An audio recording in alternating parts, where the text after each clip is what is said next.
Hello दोस्तों, कैसे आप सभी लोग। आशा करता हूँ दोस्तों अच्छे होंगे। स्वागत है आपका हमारे यूट्यूब चैनल पर बादल एजुकेशनल गुरु पर। दोस्तों इस वीडियो हम बात करेंगे केमिस्ट्री, जो आपका कल एग्जाम हुआ था बीएससी नर्सिंग एंट्रेंस एग्जाम का, तो वो जो केमिस्ट्री के जो क्वेश्चन है उनको सॉल्व करेंगे, यानी जो आंसर शीट है उसके थ्रू बताएंगे, आपको आंसर बताएंगे। तो इस वीडियो में दोस्तों बने रहें। और दोस्तों आप हमारे यूट्यूब चैनल पर नए हो तो यूट्यूब चैनल को जरूर सब्सक्राइब करें और बेल आइकन को प्रेस कर लें, जिससे कोई भी नोटिफिकेशन आए तो सबसे पहले आपको पता चले। चलो दोस्तों इसी के साथ वीडियो को स्टार्ट करते हैं। तो यहाँ पर हमारे सामने ये क्वेश्चन नंबर फर्स्ट है केमिस्ट्री पोर्शन का 34 क्वेश्चन है। क्वेश्चन में दे रखा है which of the following is not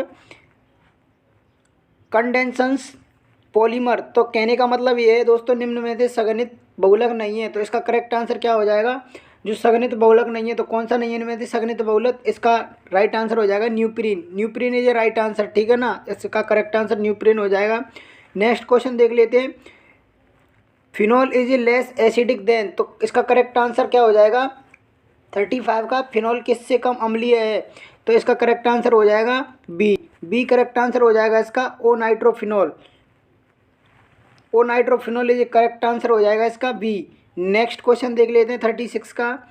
which is most strong acid. तो इसका करेक्ट आंसर क्या हो जाएगा, which is most strong acid कौन सी है, उसका करेक्ट आंसर हो जाएगा ए।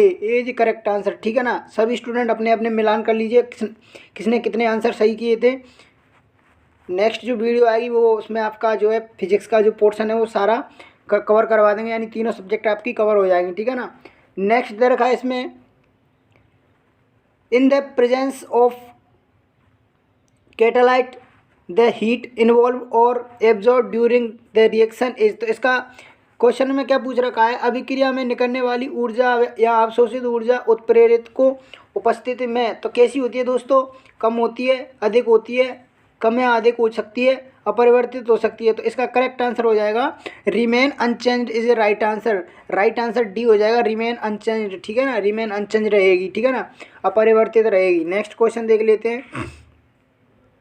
नेक्स्ट क्वेश्चन में तो आपको पता ही होगा इसका राइट आंसर क्या होगा। इसका राइट आंसर हो जाएगा बी। राइट आंसर हो जाएगा, ठीक है ना, बी राइट आंसर हो जाएगा। इसका करेक्ट आंसर बी हो जाएगा 38 का। 38 का बी हो जाएगा। ये क्वेश्चन काफ़ी कन्फ्यूजन करने वाला क्वेश्चन है, सभी स्टूडेंट कन्फ्यूज होंगे इस क्वेश्चन में, लेकिन इसका राइट आंसर हो जाएगा वो हो जाएगा बी। नेक्स्ट क्वेश्चन देख लेते हैं। Which types of crystal lettuce has 68.02% packing efficiency. तो इसका करेक्ट आंसर क्या हो जाएगा दोस्तों, क्वेश्चन में क्या पूछा है, किस क्रिस्टल जालक में की संकुलक क्षमता पैकिंग एफिशिएंसी 68.02% है। तो इसका करेक्ट आंसर क्या होगा, इसका करेक्ट आंसर हो जाएगा बी, ठीक है ना। सॉरी, इसका करेक्ट आंसर सी हो जाएगा। सी करेक्ट आंसर हो जाएगा BCC। BCC is right answer, ठीक है ना। बॉडी सेंटर्ड क्यूबिक, इसका राइट आंसर हो जाएगा BCC is right answer, body centred cubic हो जाएगा। नेक्स्ट देख लेते हैं यहाँ पर। नेक्स्ट है in aluminium thermic process aluminium act as. तो इसका करेक्ट आंसर बताना है। एल्यूमिनियम थर्मिक प्रोसेस में एल्यूमिनियम है, तो एल्यूमिनियम जो थर्मिक होता है उसमें जो एल्यूमिनियम की भी प्रोसेस होती है वो कैसी होती है। तो करेक्ट आंसर क्या हो जाएगा 40 का। 40 का करेक्ट आंसर हो जाएगा डी। डी करेक्ट आंसर हो जाएगा इसका ए रिड्यूसिंग एजेंट होता है, ठीक है ना। ए रिड्यूसिंग एजेंट होता है एल्यूमिनियम, ठीक है ना। तो इसका करेक्ट आंसर हो जाएगा ए। सब स्टूडेंट अपने अपने क्वेश्चन मिलाते चलिए। और नेक्स्ट जो क्वेश्चन है the name of electrolyte use in fuel cell is. तो इसका करेक्ट आंसर बताना है सभी को। ईंधन सेल में उपयुक्त इलेक्ट्रोलाइट है, तो इसका करेक्ट आंसर क्या हो जाएगा 41 का। 41 का हो जाएगा इसका correct answer A. Is correct answer potassium hydroxide. Potassium hydroxide is right answer. Next question की ओर आगे बढ़ते हैं। पास्चुराइज्ड दूध को स्थिर करने वाला कारक है, तो इसका करेक्ट आंसर बताना है आप सभी को। जो भी पास्चुराइजेशन दूध होता है उसको स्थिर करने वाला जो है कारक कौन सा है, यानी एजेंट बताना है कौन सा एजेंट है जो पास्चुराइजेशन दूध को। तो इसका करेक्ट आंसर क्या हो जाएगा 42 का हो जाएगा C. Casein is a right answer. Casein is a right answer, ठीक है ना। जो कैसीन होता है वो क्या करता है, दूध को जो पास्चुराइजेशन होता है उसको स्थिर करने वाला जो भी है एजेंट होता है। नेक्स्ट देख लेते हैं CH2 double bond CH2NH CH3 का सही IUPAC नाम क्या है 43 का। 43 में बताना है, इसका IUPAC नाम बताना है 43 में। तो इसका करेक्ट आंसर क्या हो जाएगा आपका, इसका करेक्ट आंसर हो जाएगा C is correct answer N methyl prop 2N 1 amine, ठीक है ना। तो इसका करेक्ट आंसर हो जाएगा C is right answer. Next देख लेते हैं यहाँ पर 44 है, the main chemical compound of Dettol are, तो इसका करेक्ट आंसर बताना है, डिटॉल का मुख्य यौगिक, तो इसका करेक्ट आंसर हो जाएगा D, D is a correct answer. Terpineol और क्लोरोजाइलिनोल, तो इसका करेक्ट आंसर हो जाएगा D, D is correct answer. Next question देख लेते हैं, the best solvent for removing butter stain from cloth, तो इसका करेक्ट आंसर बताना है, जो कपड़े होते हैं कपड़े पर से मक्खन के धब्बे हटाने वाला सबसे अच्छा विलायक कौन सा है, तो इसका करेक्ट आंसर क्या हो जाएगा, तो देखो इथोन नहीं है, इथेनॉल नहीं है, डाई एस्टर ईथर नहीं है और वाटर नहीं है, तो इसका करेक्ट आंसर हो जाएगा क्या, बी राइट आंसर हो जाएगा इसका, chloroform is a right answer. जो क्लोरोफॉर्म होता है वो क्या करता है, कपड़े पर से क्या करता है, जो मक्खन के धब्बे होते हैं उसको हटाने में सहायता करता है, तो इसका करेक्ट आंसर हो जाएगा chloroform is a right answer. Next question देख लेते हैं, in which case of order acidic strength is not correct, question में पूछा है अम्लता की जो क्रम है वो सही नहीं है, तो इसका करेक्ट आंसर बताना है 46 का करेक्ट आंसर हो जाएगा सी राइट आंसर हो जाएगा, ठीक है ना। ये एसिडिक स्ट्रेंथ का ये नॉट करेक्ट ये ऑर्डर, ठीक है ना, ये हो जाएगा इसका सी। नेक्स्ट क्वेश्चन देख लेते हैं यहाँ पर, the system that forms maximum boiling azeotrope is, तो इसका करेक्ट आंसर बताना है सभी स्टूडेंटों को, अधिकतम बॉइलिंग एजियोट्रॉप का तंत्र है, तो इसका करेक्ट आंसर हो जाएगा 47 का ए इज राइट आंसर, ठीक है ना। Acetone chloroform is right answer. Next question की ओर आगे बढ़ते हैं। नेक्स्ट क्वेश्चन है आपका, विच of the following electrolyte will have maximum coagulating value for AgL Ag plus solvent, ठीक है ना, तो इसका करेक्ट आंसर बताना है, तो इसका करेक्ट आंसर हो जाएगा 48 का यहाँ पर हो जाएगा आपका डी इज राइट आंसर, ठीक है ना, Na3O4, ठीक है ना, इसका करेक्ट आंसर हो जाएगा डी। नेक्स्ट क्वेश्चन देख लेते हैं, the common oxidation state of the lanthanoid is, the common oxidation state for the lanthanoid, तो लैंथेनोइड होता है उसकी जो कॉमन ऑक्सीडेशन स्टेज होती है वो बतानी है आपको, ठीक है ना।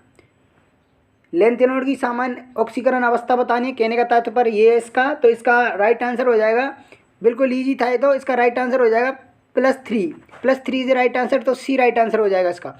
द फॉर्मेशन ऑफ, सभी को राइट आंसर यहाँ पर अपने अपने करेक्ट कर लेने, पूरे स्टूडेंट जितने भी स्टूडेंट देख रहे हैं वीडियो को। The formation of cyanohydrin from propane is which types of reaction, तो इसका करेक्ट आंसर बताना सभी को, यहाँ पर पूछ रहा है the formation of cyanohydrin from propane is which is types of reaction, तो कहने का मतलब है प्रोपेन से साइनोहाइड्रिन का बनना किस अभिक्रिया में है, प्रोपेन से साइनोहाइड्रिन का बनना किस अभिक्रिया में, क्वेश्चन नंबर 50, तो इसका करेक्ट आंसर हो जाएगा nucleophilic addition reaction, B correct answer हो जाएगा इसका। जो न्यूक्लियोफिलिक एडिशन रिएक्शन होती है उसमें क्या होता है, जो होती है फॉर्मेशन होता है किसमें, साइनोहाइड्रिन फ्रॉम प्रोपेन में, ठीक है ना, तो इसका करेक्ट आंसर हो जाएगा बी।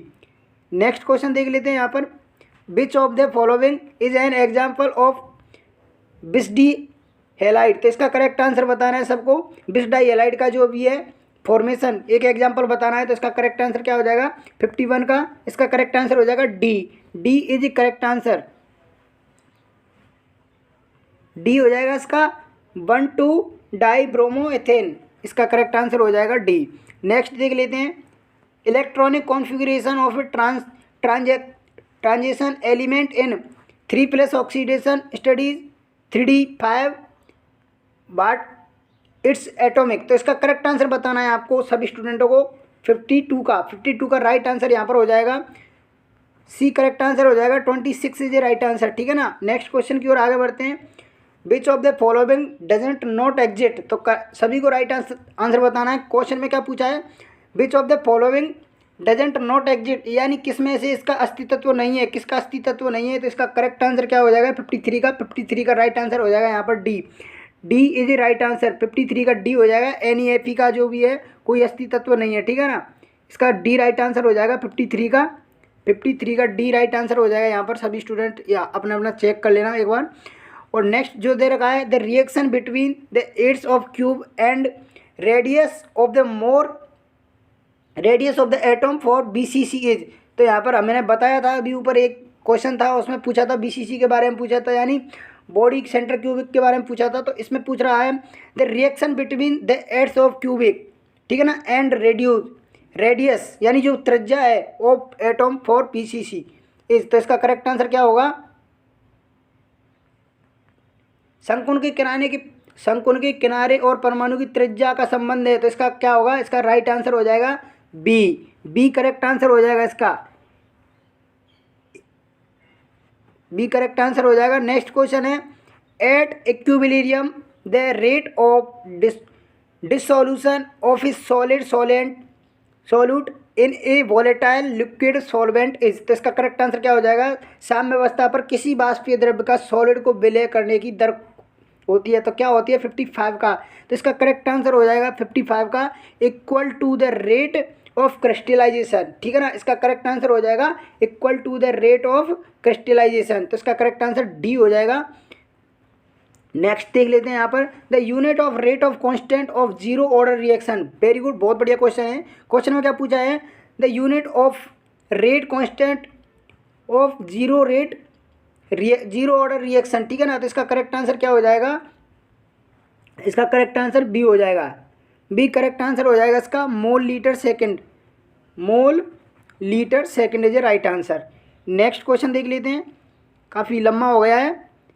नेक्स्ट क्वेश्चन है, electrolytic refining method is use to purifying the following metals, तो इसका करेक्ट आंसर बताना है सभी को, कौन सी धातुओं का शुद्धिकरण इलेक्ट्रॉनिक रिफाइनिंग में किया जाता है, तो इसका राइट आंसर हो जाएगा क्या?